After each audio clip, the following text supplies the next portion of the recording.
in studio, we want to switch gears and about matters genetically modified foods. Remember, the ban on genetically modified crops was lifted after a 10-year ban. We want to find out just what that means for Kenya in terms of food security, your concerns, if any, in terms of food safety, as well as just ensuring that Kenya is staying abreast with the latest in terms of technology.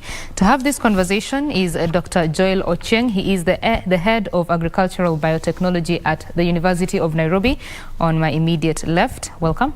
Thank you. As well as Dr. Eric Magembe. He is a biotechnologist. Karibu sana. Thank you. Let us just start at the beginning. What led to the ban of GMO in Kenya? I'll start with you, Dr. Ochieng. Yes, first going back to 2012, we had GMO being imported into the country. And this was authorized by President Kibaki and his cabinet. And then within that time, a single publication by a team of French scientists headed by Juan Serralini published an article that, to make it clear to Kenyans, said in basic English that they were using rat or mouse experiments, and they noticed, one, that even the control mouse they had used had developed tumors, which now we call cancer. Of course, not all tumors are cancerous, you know that. Second is that they noticed that the tumors that were developing from the feed that was included Roundup herbicide, the glyphosate, the Roundup herbicide. The Roundup is a common herbicide used in Kenya today, even on non-GM maize or non-GM crops. So he said on page 9 of that publication very clearly that his tumors were developing from Roundup, not from the maize itself as GMO. Okay. Clear sentence, basic English. But unfortunately, some people decided to misinterpret basic English and say that Serralini said that he was developing from GMO maize. That's one. Second, that the herbicides we're talking about are sold freely in any agrovet in Kenya today, and you can walk in and pick one. Now, the ban came as a result of two issues. One, you are aware that we have people who are emotional at that time because their personal circumstances when we talk about cancer in that cabinet. So the matter was taken to cabinet, and the line ministers were instructed to put a temporary hold on any importation of GMO as we await the results of a task force that was to study the issue. A temporary hold as we wait for the outcome of a task force that the Minister for Health, Honorable Beth Mugo, had formed to determine whether GMOs were safe or not. And I'm talking about a temporary hold on importation, not consumption. Okay. It's only importation that was banned at that time. Now, before that ban, His Excellency Honorable Raila Odinga tried very hard in Parliament to convince the public and to convince Parliament that GMOs were safe. On 3rd of August 2011, the Hansards are public documents. You can access them if you want. So now that ban was now evolving away from importation and capturing even our work of research. I remember we were denied permission to conduct trials, what we call national performance trials, as a result of the ban by then Minister for Health, Mailu, because people did not see the context of the ban. It was a precautionary, temporary hold, and in 2019, His Excellency President Uhuru Kenyatta lifted the ban. I know many people are saying it's His Excellency William Ruto, and that's why some people are opposing it, because of political interests and to furtherance of a political fight. President Uhuru Kenyatta lifted the ban in 2019 by allowing open cultivation of BT cotton. Cotton is used 70% as feed and food, and only 30% as lint, the one we use in make clothes. 30% only. The rest are food and feed. That happened in 2019. Then in 2022, barely 2 months ago, in July, if you read a Gazette notice by the Treasury CS that allowed importers to bring in GM maize to be used in animal feed. So these are things that I need to clarify before we even go further. Okay. That President William Ruto did not want things that are neither here nor there, things that are shadowy, things that we are not sure whether it is lifted or not. So he made it official by convening a cabinet meeting to declare the ban as lifted, because that's an open, what we call transparent and open governance. Okay. So that people, if you're an importer, if you're an applicant, you know your fate. Thank you. So 10 years on, since 2012, I mean, 2012. The ban has been lifted. Now we can import and open cultivation of GMO maize, to be precise. Yes. Dr. Magembe, what do you make of this, and how is this going to be beneficial for the country? I think this is a great opportunity for Kenya to benefit from this technology that has been around with us for many years. It is now 30 years since we had GM crops and other products being utilized for humans. And it's time for Kenya to reap the benefits of this technology. To go back to why it was banned and the research that was done by the French scientist, actually that science was thrown out because they found that the rats that were used for the research were naturally getting the cancer, not necessarily because of being fed by the GM maize. So it is time for us now to go back to what was already in the pipeline, because for the past 10 years we've had so many researchers in Kenya and around the world working to develop products, GM products. And myself, I'm one of them, because we've been working since around that time, 2010, 2012, trying to develop products that are going to benefit the farmers. They are going to see farmers getting more money into their pockets. They are going to see that they are, trying to solve the food security situation, that we're going to get more food in our tables, and eventually we become food secure. And we are not saying that GMO is the only solution to the food security situation. One of the solutions among as many. Right. So both of you are biotechnologists. I mean, you literally work on this. Yes. So in very oversimplified terms for Kenyans, I would like our viewers to understand what exactly are GMO foods. I'll start with you, Dr. Ochieng. Thank you very much. Now, the first thing to clarify is that we have different formulations that we call GMO. The first one that we have in Kenya is on maize. And what happens with GMO, we use that balkanized word to mean anything, which is not the right thing. We, for example, modify maize to be able to protect itself from crop pests. And that's the one we call BT maize. It's a maize variety that has been modified to have inherent or internal ability to fight back when crop pests come to devour on its leaf or corn, the corn borer. Now, that is GMO. And we have used a very basic bacterium that is available in the soil, that is harmless to man, and that we have often taken with our salads and vegetables without any problem.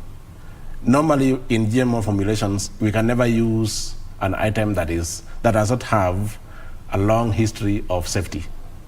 So this bacterium is available in the soil. We often take it.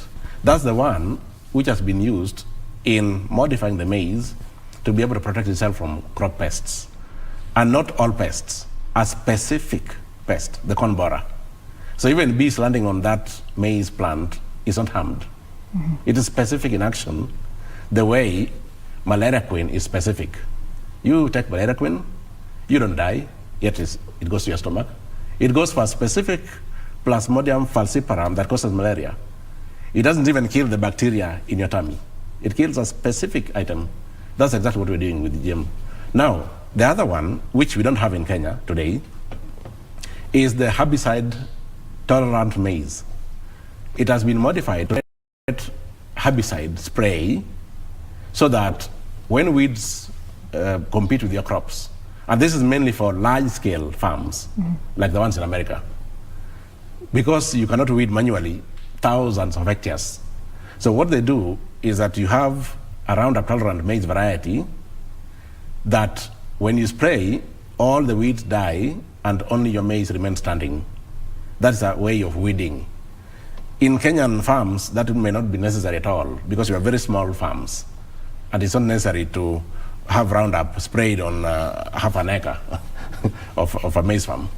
So these are the two, and we have also cyanide. We have modified cassava that has lower level. We have modified peanut, or some people call it groundnut, that has no allergy because the 3 proteins that were causing allergy in peanut were knocked out. So we use GM to improve food safety and to improve productivity in agriculture. Now, there are many things that people think are GMO. Any large-looking tomato, any chicken that is broiler, people think all those are GMO. No. GMO is only what has been modified genetically, and no other method. If you're using hormones, that's not GMO. Okay. No. Okay. That is a good place to pick up that conversation. So, for example, if we're discussing maize in Kenya, for local cultivation, we're discussing BT maize. There is no single where on earth, whether in Kenya or overseas, that any person, sane or normal, has raised any issue with BT. I've only seen cases where people complain about Roundup, and it was a single publication anyway. Okay. So we are talking about BT maize in Kenya for local cultivation. For import, it will depend. And to make it clear, even when President Ruto allows for import and local cultivation of GMO, I've heard it because I talk to the public. People think we have deregulated GMO. No. Nobody has deregulated GMO. What has happened is that the ban that was in place has been removed.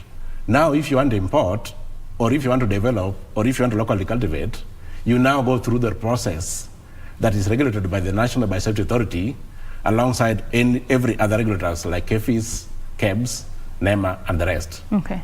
So now, if you want to do it, you're now free to do it under regulation. Okay. It's not a deregulation at all. Yes. Even the labeling is in place. If you develop, if you locally cultivate, if you import GMO, you must label it, not because it's unsafe, because consumers have a right to choose whether they want to take GMO or not. Okay. Yes. Yes, those are very important pointers. Dr. Magembe, I want you to speak to a Kenyan who is maybe skeptical about the safety of GMO. As a biotechnologist and just with the knowledge that you have, how safe is GMO for consumption? So, like any other technology, in biotechnology, we follow through the production system when we are making these GM products. So one of the requirements is to do food safety analysis of the product that is going to come. For example, potato, you are developing it to be resistant to diseases. You know, disease is a major constraint to production. And when farmers are producing the potato, they have to use a lot of chemicals to control the diseases. So now we are using biotechnology tools to make the potato not to get the disease. So it becomes disease resistance. The resistance, we get it from, let's say, another potato that is not consumed. So once we develop this a biotech potato, it has to go through the stages of making sure that it is safe for human consumption, it is safe to the environment, it is safe to be consumed by anybody who wants to consume it. So we don't work in isolation. We have amongst us food scientists who do tests, composition analysis tests. What they do is that they test the GM product that you produced and compare it with the non-GM product and check all the nutritional and safety components in those two and in trying to see that they are the same. There's nothing that has been changed, that they are the same. So what we're trying to say is that any GM product is approved for human consumption, for feed, or to be exposed to the environment, it has to be approved by the regulatory agencies. And for this case, we have National Biosafety Authority, we have the NEMA, we have all the other regulatory agencies like KBC who see through that we have done all the food safety analysis to make sure that what we are giving out there is safe for human consumption. So I would say, as opposed to other technologies, conventional technologies, that don't go through this process of proving the safety, for the GM, we have to prove that they are safe for human consumption, and we do a lot of tests before these are released for human or even for animal consumption. So I would like to emphasize that once they are approved by the regulatory agencies, they are safe for consumption. And also, even the imports, the imports that we get from outside the countries, they are approved by their countries, and before they get here, we have to analyze. We have the agencies that are going to see that what is being imported is also safe for consumption. So it has to be proven that it is safe for consumption before it is approved. So Kenyans have nothing to worry about? Kenyans should have nothing to worry about. For example, if you took a plane from Nairobi to Kampala, you are assured by the pilot that you're going to reach Kampala, but you are not a pilot or an engineer. So we are the scientists. The scientists are telling the people that it is safe. We are the scientists. We assure the public that once a product is approved, it is safe. Yes. There are 23 counties currently facing hunger in Kenya. Yes. 3 million people at risk of starvation. Yes. How exactly is this initiative going to alleviate hunger and improve food security in the future? Dr. Ochieng. Yes. First of all, the BT maize I talked about, which is locally made, yes, through a public-private partnership. The government is part of it. It's a public-private partnership. It's not just people in isolation doing it. That's what I wanted people to understand first. The BT maize was developed through a public-private partnership. Now, second is that particular trait, the BT trait, has been incorporated in a maize variety called drought tego that was already cultivated by farmers and is more resistant to drought. It has better water use efficiency, and so it is resistant to drought. You can normally put this gene into any maize variety, but the first batch was put in a maize variety that was drought tolerant already through conventional breeding. So apart from the conventional breeding that produced a drought tolerant variety, we have inserted this BT gene in it so that it has multiple traits. It will be drought tolerant, at the same time, it will deal with the pest menace. So if we look at the situation today, we have people suffering from hunger due to 4 reasons. We cannot say it's because there is no GMO. The first reason is that productivity in Kenyan farms has gone down. The soils are old, and we have not put programs in place that resuscitate the soil. And that's one reason I think, I don't speak for the government, I think the president has initiated fertilizer system where farmers can get fertilizer at subsidized costs to try to resuscitate the soil. Of course, if you listen to the deputy president, he said manure, farmers will be taught also how to make their own compost manure, which is a very good initiative. Second issue is that there is drought everywhere, and farmers who rely on rain-fed agriculture usually cultivate and harvest almost nothing. In addition to that, if you are aware, pests normally account for at least 60% of farm losses. So if we adopt a pest-resistant variety, for example, of maize, you know, food is not just about maize, but if you adopt that drought-tolerant variety, at the same time pest-resistant, then we are likely to harvest more. We are facing a situation where we are bringing in all concerted efforts in assuring food security, not one issue only. Fertilizer use and compost manure from the farmers' own making. We have GM maize cultivated. Then we have distribution mechanisms.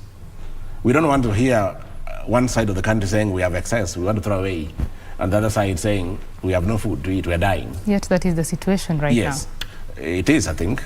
But I think also we have to take some things carefully. So if we have a proper distribution mechanism that ensures that food that is available, raglat, you remember some years back when milk was poured on the roads in Nakuru. That was a distribution issue and storage, shelf life storage issue. If that milk was stored using biotechnology methods that can last longer than 3 years, that shouldn't have happened. Okay. But of course, as you know, it was a protest about prices. That's why I'm saying sometimes we have to be careful how we take issues. So all these things put in place, including favorable agricultural policies, I think we may be getting out of this problem in the long term. But we should not expect that change in 2 months. Because, for example, GMO was now declared allowed in the country just a few weeks ago. That means we have to prepare to locally cultivate, we have to wait and harvest, so we cannot expect the change to be in 2 months. Definitely. It will have to take some time. People have to deploy, people have to harvest, and before that, KFIS has to give this BT maize a variety name. So there's a process, but we hope a very short one. And we hope that the government regulatory agencies will hasten the process so that farmers can deploy in good time. And so just a matter of asking people to give us more time, to give the government more time, because the government is part of the program, to deploy, wait for people to harvest, wait for importers to bring in more maize. And I have heard about some comments about importation, that we are not protecting local farmers. We must remember, we have thousands of farmers, but we have millions of consumers. So it's a 50-50 situation. The demand is high. The farmers need to be protected, but the consumers, who are the majority, and who include those farmers, have to be protected too. Okay. At the end of the day, we want lower prices for farm produce, and that's why they're being given fertilizers, so that the inputs can also be lower. Okay. So even if the farmer will throw away his maize at 2,000, he will have spent less as well, because the farm input will have been lower prices. Yeah. Right. Dr. Magembe, I would like you to speak to the issue of the indigenous foods, so to say. There is concern that with the proliferation of GMO, we will lose our indigenous seeds, and all we'll have is the GMO. Or rather, how do you foresee this happening? And is it even true that we will lose the indigenous seeds? Thank you, Betty, for that question. The way I look at it is this way. Let's say 30 years back, the seed that was being grown 30 years back is not the seed that is being grown right now. There have been a lot of efforts trying to improve the seed quality. When you talk to farmers anywhere you go, they are saying, give us quality seed. And the quality seed is developed through these technologies by breeding, which is happening all the time. We need new breeds, new varieties, and also by biotechnology. So the seeds are continuously being improved. Even the GM seed that is maybe going to be liked by farmers and is going to be popular will be eventually improved. So it's not like we're going to lose our indigenous seed per se. Okay. What we are doing is that we are improving already the seed that we have, the varieties that we have. For example, what we are doing in potato is that we went to the farmers, being our key stakeholders who grow this potato, and found out from them what is the real issue that you have with the potato. And they told us the issue that we have with the potato is diseases are, making us not get high yields as we expect. Then we are improving the seed they already have. The variety they are already growing is the one that we are improving. We are just making it better. So we are not going to lose our indigenous seed. And coming to that, the Kenyan government has a gene bank at the KALRO, Kenya Livestock and Agricultural Research Organization, where they keep all the seed that we have. So we can always go back if we want to get seeds that were used long time ago or currently being used. So there shouldn't be any worry of in losing our indigenous seed, because we've imported crops anyway. All the maize that we are using right now was not like indigenous crop for Africa. It came somewhere into Africa.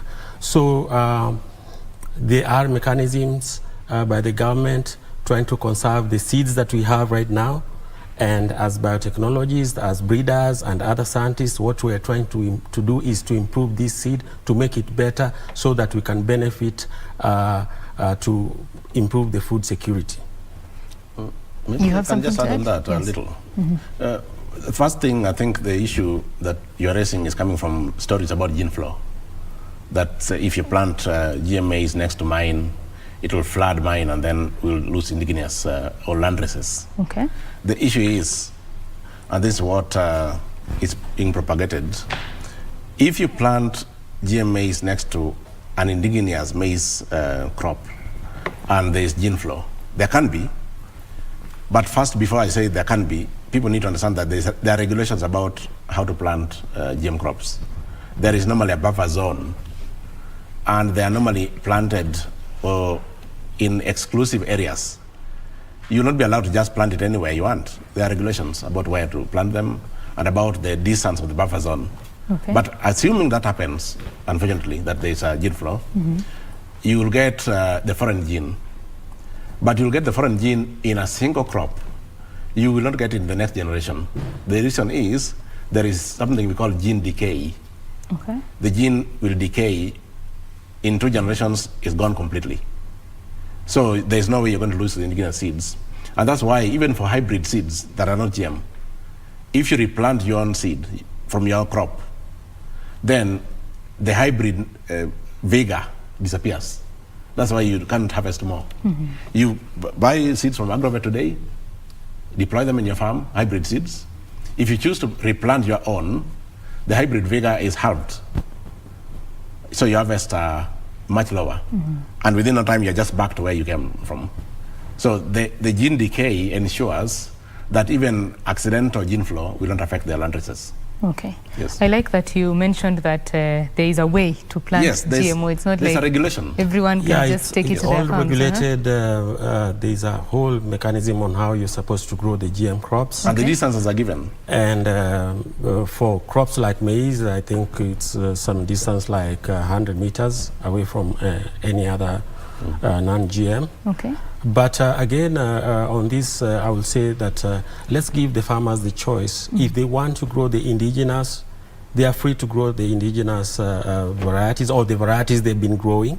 And those farmers who want to benefit from this new seed from GM that is high yielding, disease resistant, drought tolerant, let them also have a choice that they can also grow that crop. Okay. As long as it is approved, as long as it's proven to be safe, they should have a choice to grow it. So it's like when you go to buy maize seed, you'll go to the seed company and you'll find so many seed there. You have the choice to take from this company or this other company or this other company. And like Professor Ochieng said, I mean, if some of the seed, if you grow the seed that you harvest, it's going to be of a weaker variety than the one that you bought from the seed company. So we should not encourage farmers to be growing their own seed because it's of poor quality, it has diseases, it has so many other things that we don't know. It's better when farmers buy seeds from certified seed companies. It means that there is a lot of work to be done really before this is deployed to the farmers. And seeing that most of Kenyan farmers are smallholder farmers, how exactly are you going to deal with this, Ochieng? Yes, most Kenyan farmers are smallholders. Yes. And as we said, that 100-meter distance he's talking about is bearing in mind the pollinator distance. The possible distance pollinators would fly, the bees how far will they go from one farm to the next? Now, the question you're asking me is about neighbors, for example, where neighbors is simply a euphoria, that is a fence in between two neighbors. As we said earlier, there is a regulation on who can plant GM maize. It's not anybody, because they will assess where you want to plant it. Okay. It's not a free-for-all thing. They will assess your farm. They will assess whether you'll be a nuisance to your neighbor in terms of gene flow. They will assess the pollinator distance, and they will assess whether you have a buffer zone. So you have BT maize, for example, here, and just before your neighbor's farm, you have normal maize. So that pollinators will land on yours, not the other one. It's a regulated affair. It's not just a free-for-all that people are fearing, oh, now when people are allowed, I will suffer. No. Okay. This is a very stringently regulated affair. It's not just like any other farming. Right. Yes. Do you have something to add to that? Yes. The Biosafety, National Biosafety Authority has very clear guidelines on the cultivation of these GM products. And as developers, as scientists, there's also what we call good stewardship practices when you are handling these GM products. So from the production of the product until the mass distribution. So throughout the system, we have to follow good stewardship practices. And one of them is following the regulations that have been set out in the biosafety law. So the regulations are that GM products should be traceable. So as we develop the GM varieties, we have specific ways of testing them, such that if you have a neighbor who's you're thinking they are growing GM, it's very easy for the National Biosafety Authority or other regulatory agencies like KFIS to quickly come and test and see that this is GM or not. Okay. So these are highly regulated products, and which is very good, because it's not like the other conventionally grown crops. These are very well regulated, and there's also the labeling law. So the product that is going to come out of it, it's going to be labeled in the supermarkets. The consumers are going to have a choice. Consumers are going to have a choice. When they get to the supermarket, they'll see a clear label saying that this product may or contains GM in it. So it's going to be a choice for people to decide whether they want it or not, from the farmer to the consumer. Yes. So for these consumers, I'm curious, at the time when we have these products now in the supermarkets or the retail stores, do you foresee it impacting the cost of organic foods? To be precise, will it push up the cost of organic foods? Dr. Ochieng? Well, if I look at people now consuming, for example, unga, that is GM, alongside the organic ones. And by the way, as a scientist, I can tell you there's nothing organic. But that's a discussion for another day. There's nothing like organic in the first place. Because as a trainer and a scientist, I would be doing myself injustice to just answer your question without correcting that. We need to understand the real meaning of the word organic. What is organic food? Biochemical meaning of that word. Are you saying there's no organic food in Kenya as we speak? Everything is organic, that's what I mean. But you just said there's no organic, there's nothing organic. I mean, there's nothing that we can segregate and say this is organic. Label it like organic, like this is purely organic. Yeah, there's something like that. Yeah. So what I mean is this. It is basic biochemistry. Classes all these things, including GM as organic. But organic is a marketing gimmick that people use to tell you that we did not spray our farm, for example. We grew them naturally, we did not spray, and we did not use fertilizer. I think that's what the applied meaning of organic. But the biochemical meaning of organic is different. That's what I wanted to correct. Okay. So if we answer it by the applied meaning, yes. If you bring GM, which requires less input, and for example, we don't spray BT maize. There is no need to spray because we have inherently included the ability to fight pests within that maize plant.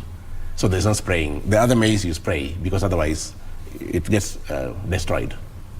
So even ours is the more organic anyway. That's where I was coming to. Because in our case, we are making it unnecessary to spray. Spraying has two issues. One, it destroys the environment. And two, it kills innocent pests who are not interested in your maize. They were just moving around doing their own things. Biodiversity issues. So ours will attack only the maize that comes to devour on the corn. Any other pest is safe. We don't kill innocent people. So anyway, if you bring BT maize, because the cost of production is lower, no spraying and all this kind of thing, if the cost of production is lower, it means the price of that product is lower as well. And we have seen this across the world. Countries that predominantly grow BT maize, or not BT, but just GM maize overall, are about half the price. About half. And that's why people are running to import. You can only import what is much cheaper because you're coming to sell. It's business. Okay. So that tells you that GM technology lowers the cost of production and therefore guarantees a lower pricing for the final product. So that means the price of GM unga will be much lower. The one who says it's organic will be selling at 300 while we are selling at 100 or 60 bob. Obviously, a Kenyan who knows GM is safe will come for our maize with our unga. And that precisely comes to the point I was saying, that let's give the consumers the choice.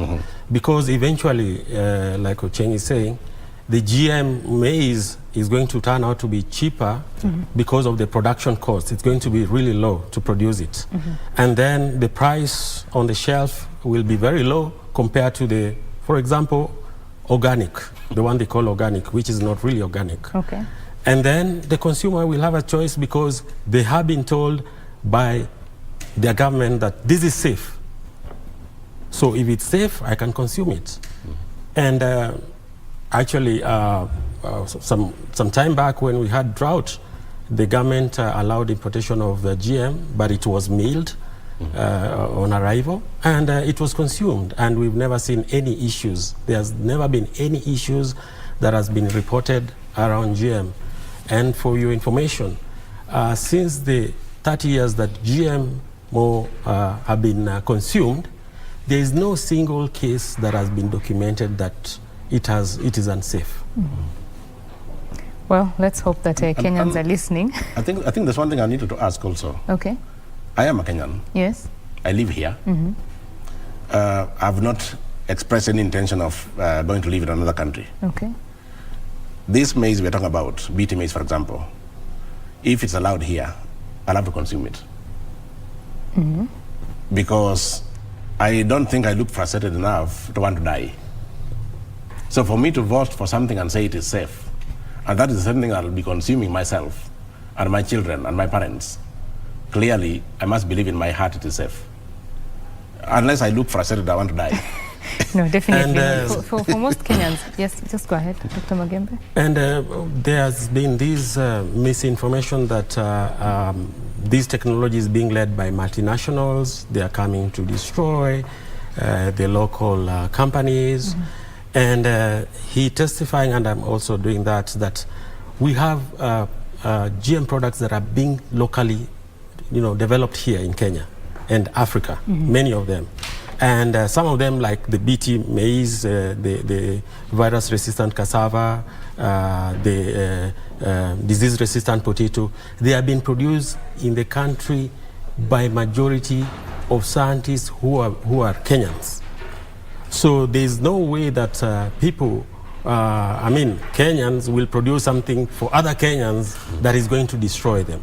Okay. So we have the capacity, we have everything that it takes to produce these products here in Kenya, and give them out to our farmers, to our consumers, so that we improve the food security situation in our country. Improving the food security situation. Gentlemen, we are almost done with our program. I'll give each of you 1.5 minutes to just give us your closing remarks, and mostly just talk to a Kenyan who is listening. Dr. Ochieng, I'll start with you. The Kenyan who is listening, one, GM is a safe product that has been tested from laboratory stage all the way to commercialization, to the supermarket shelf and the shop shelf. It is safe if developed through regulations. And there's no GM that is developed without regulations. Okay. The second issue is that I would plead with the Kenyans, and particularly people with political feelings, to separate food security issues from political affiliations, we are going to serve ourselves better justice if food security is separated from politics, so that we do not oppose something because we don't like the one who has introduced it or the one we think has brought it to the country. Okay. So if you don't like the current government, please, if, for example, people from my own backyard in Nyanza, we are talking about food security. When you go hungry as a person. So at a personal level, think about it. We are bringing products, I'm a doer myself, and there's no way I can take the wrong thing to my people, where I live, where my parents live. I believe it is safe. Okay. Regardless of which president has declared it open. All right. Thank you. Thank you very much. Dr. Magembe? Yes, Betty. I live in one of the counties that is facing drought.